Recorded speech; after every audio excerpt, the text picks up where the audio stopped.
Hi hello എല്ലാവർക്കും നമസ്കാരം. അപ്പോൾ നിങ്ങളെല്ലാവരും ഓർക്കും എന്താണ് വീണ ഈയിടെയായിട്ട് ഇങ്ങനെയുള്ള വീഡിയോസൊക്കെ ഇടുന്നത്. ഞാൻ നിങ്ങളോട് പറഞ്ഞിരുന്നല്ലോ, ഞാൻ എൻ്റെ വീട്ടിൽ പോകുമ്പോൾ കുറേ എൻ്റെ റെക്കോർഡ്സ്, എൻ്റെ ഫോട്ടോഗ്രാഫ്, അങ്ങനെ കുറേ കാര്യങ്ങളുണ്ട്, അതൊക്കെ നിങ്ങളെ കാണിച്ചിരുന്നു പറഞ്ഞല്ലോ.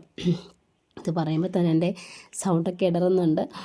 അപ്പോൾ എനിക്ക് ഒരുപാട് ഓർമ്മകളും ഒരുപാട് സന്തോഷം തരുന്ന എൻ്റെ കോളേജ് ജീവിതം. അതിലെൻ്റെ ഞാൻ അന്ന് അറിയാമല്ലോ, ഞാൻ ഫിസിയോതെറാപ്പി പഠിച്ചത് കൊണ്ട് അനാറ്റമിക്ക് അത്ര ഇമ്പോർട്ടൻ്റ് ഉള്ളത് കൊണ്ടും അതിൻ്റെ റെക്കോർഡ് ഇങ്ങനെ അടുക്കി പിറക്കിയപ്പോൾ അമ്മ എനിക്ക് എൻ്റെ റെക്കോർഡൊക്കെ എടുത്തു തന്നു. അയ്യോ, ഇത് കണ്ടിട്ട് സത്യം പറയാമല്ലോ, അതായത് ഈ ഫീൽഡിലൊക്കെ പഠിച്ചതൊക്കെ അറിയാം, ഒരു റെക്കോർഡ് വരയ്ക്കണമെങ്കിലും അത് എഴുതണമെങ്കിലും എന്തുമാത്രം നമ്മൾ ഉറക്കളച്ച് ഒക്കെയാണ് ഇതൊക്കെ ചെയ്തിട്ടുണ്ടെന്ന് അറിയാമായിരിക്കുമല്ലോ.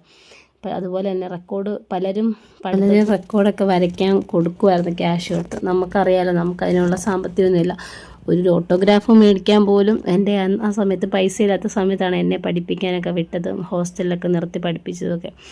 ഒരുപാട് ബുദ്ധിമുട്ടി പഠിച്ചതിൻ്റെ ഒന്നും പ്രയോജനം വന്നില്ല എന്നുള്ളൊരു സങ്കടമേ എനിക്കുള്ളൂ. Thank you.